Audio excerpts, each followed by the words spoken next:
আসসালামু আলাইকুম রহমতুল্লাহ। অনেক প্রবাসী ভাইয়ের এই পাসপোর্ট নিয়ে অনেক প্রশ্ন। যখন কোনো নতুন প্রবাসী ভাই আসে বা পুরাতন প্রবাসী ভাইদের মধ্যে অনেক ধরনের কৌতূহল এই পাসপোর্ট নিয়ে। তার কারণ অনেক প্রবাসী ভাইরা আসার পরে এই পাসপোর্টটা তার কোম্পানি বা কফিল রেখে দেয়।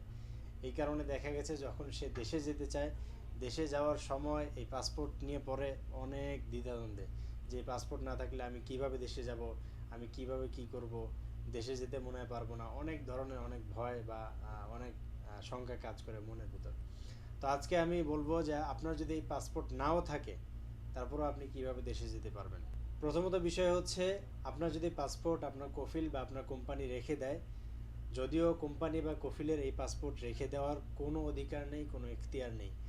এই দেশের গভর্নমেন্ট আইন অনুযায়ী কখনোই কোনো কর্মীর পাসপোর্ট সে নিজের কাছে রাখতে পারবে না। এটা একদম সম্পূর্ণ নিষিদ্ধ। যদি কোনো ধরনের কোনো কফিল বা কোম্পানি আপনার পাসপোর্ট রেখে দেয়, তাহলে আপনার পার্শ্ববর্তী মক্তবুল আমেল বা থানায় গিয়ে আপনারা কমপ্লেন করুন যে আমার পাসপোর্ট আমার কফিল বা আমার কোম্পানি রেখে দিয়েছে, সে এখন দিচ্ছে না। এই ধরনের কমপ্লেন করতে পারেন। আবার অনেক কোম্পানি বা কফিল চালাকি করে দস্তখত নিয়ে, সিগনেচার নিয়ে তারা পাসপোর্ট তাদের কাছে রেখে দেয়। এটা জিম্মির মতো একটা অবস্থা। তো যাই হোক, আপনার কোম্পানি যদি আপনার পাসপোর্ট রেখেও দেয়, আপনি দেশে যেতে চাইলে এটার সমাধান রয়েছে।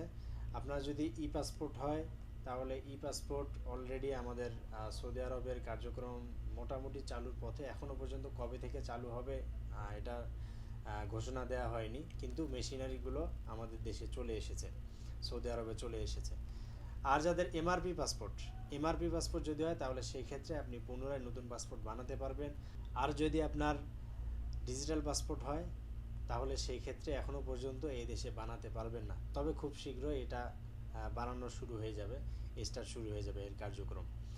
তো এখন যদি আপনি দেশে যেতে চান, তাহলে কিভাবে যাবেন? দেশে যাওয়ার জন্য যদি আপনার হুরুপ থাকে, খরুজ থাকে, বা আপনি যদি এক্সপায়ার হন, তাহলে সেই ক্ষেত্রে যদি এক্সিট লাগান, এক্সিট লাগানোর পরে অথবা পূর্বে আপনি বিভিন্ন সিস্টেম থাকে, এই সিস্টেম অনুযায়ী আপনি এক পাতার পাসপোর্ট বলে একটা ট্রাভেল পারমিট আছে। এই এক পাতার পাসপোর্ট আপনি প্রবাসী কল্যাণ কেন্দ্র থেকে অথবা আপনি যে কোনো অ্যাম্বাসি থেকে, বাংলাদেশ অ্যাম্বাসি থেকে আপনি এটা সংগ্রহ করতে পারবেন।